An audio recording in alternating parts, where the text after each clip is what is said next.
I'm going to be speaking about the Incarnation, the doctrine of God becoming man. And I've given you an extensive handout, so I'm not going to follow a script per se. I'll hit on some of the high points, and then hopefully as we wrap up, we'll be able to tackle some of your questions. But the doctrine of the doctrine of the Incarnation, which, of course, if we understand the doctrine of the Trinity, I think we'll be able to make better sense of the Incarnation. But I've been given the task of the Incarnation, so I'm going to plunge right in. But there's the Orthodox Christian understanding is that there are two natures, the divine and the human, that exist in the person of Jesus of Nazareth. The Athanasian Creed says he is perfect God, perfect man, subsisting of a reasoning soul and human flesh. Now, of course, the doctrine of the Incarnation is treated by, say, liberal Christianity, if indeed you can even call it Christianity. There is this understanding that no, there could not be any sort of thing as an incarnation. That is just illogical, irrational. It just violates everything we know about reason. When you think of God, all-powerful, all-knowing, and so forth. You think of human beings, sinful, ignorant, and finite, and limited, and so forth. Well, how do we bring this together? Is this some sort of a logical contradiction? So what Christians typically do is say, well, the Trinity is a mystery, the Incarnation's a mystery. And so we just relegate it to that realm, rather than trying to really more deeply understand it and articulate it. John Hick, the noted philosopher of religion from Britain, says that Jesus was intensely conscious of God's holy and loving presence, but was wholly human. So when Jesus was going around and talking about God and the love and the presence of God and saying that he represented God, all this meant was that he was deeply God conscious. And so people, in a sense, caught his love, and it's like an infection. Just Jesus passed on the love of God to others. Marcus Borg, Jesus scholar of the Jesus Seminar. And when you hear Jesus Seminar, don't think that this is some sort of, wow, that's really nice. These scholars struggling to defend the historical Jesus of the Bible. No, they're actually doing the opposite. They're creating all sorts of havoc for Orthodox Christianity, although they're on the decline, thankfully. But Marcus Borg, in a book co-authored with an evangelical scholar, N.T. Wright, maintained that Jesus could not have said things like, I am the way, the truth, and the life, or the one who has seen me has seen the Father, or I am the light of the world, and so forth. He said psychologically sane people don't say such things. Now, raises interesting questions, of course. Why would the early Christian community make up this kind of a Jesus if he's psychologically challenged? It just postpones the problem. It doesn't really address the issue. And of course, you wonder how this sort of thing could have emerged in the context of Orthodox monotheistic Judaism, which opposed any sort of idolatry and so forth.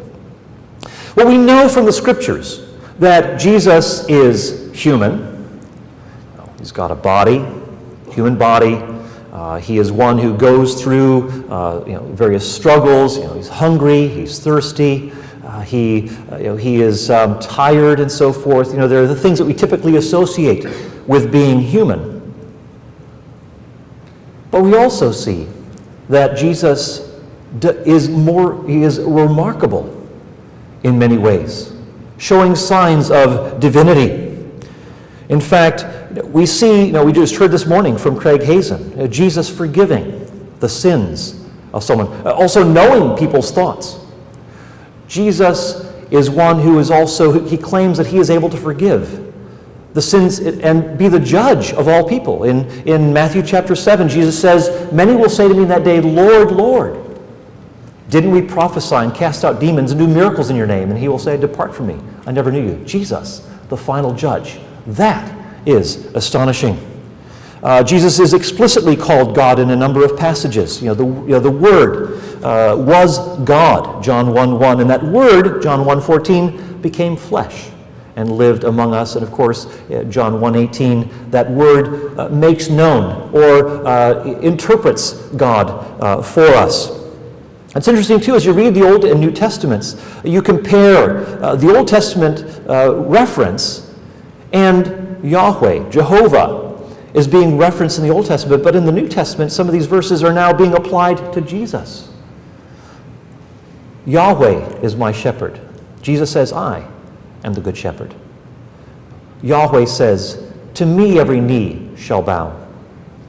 Paul says about Jesus, every knee will bow to him.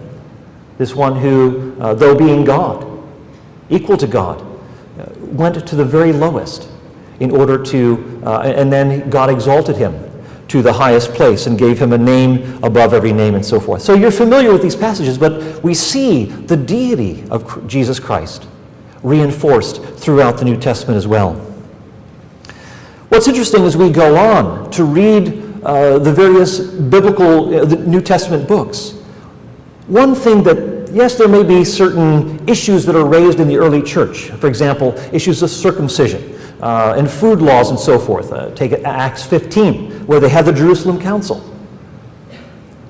There's a big dispute. And so finally they get that settled, that you are saved not on the basis of being identified as a Jew, but you are saved because of your faith in Jesus Christ.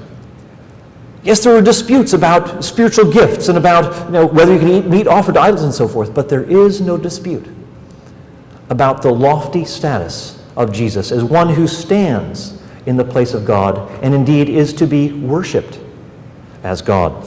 And I can go into more detail. I've given you a passage there in 1 Corinthians chapter 8 where Paul actually Christianizes the Jewish Shema. Hear, O Israel, the Lord is one. Paul in 1 Corinthians chapter 8 says, we have one God and Father and one Lord, Jesus Christ.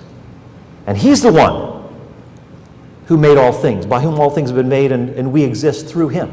That is a dramatic statement. And this just written 20 years after Jesus' resurrection, his death and resurrection. So we have very strong witness in the Scriptures that Jesus is both human and divine.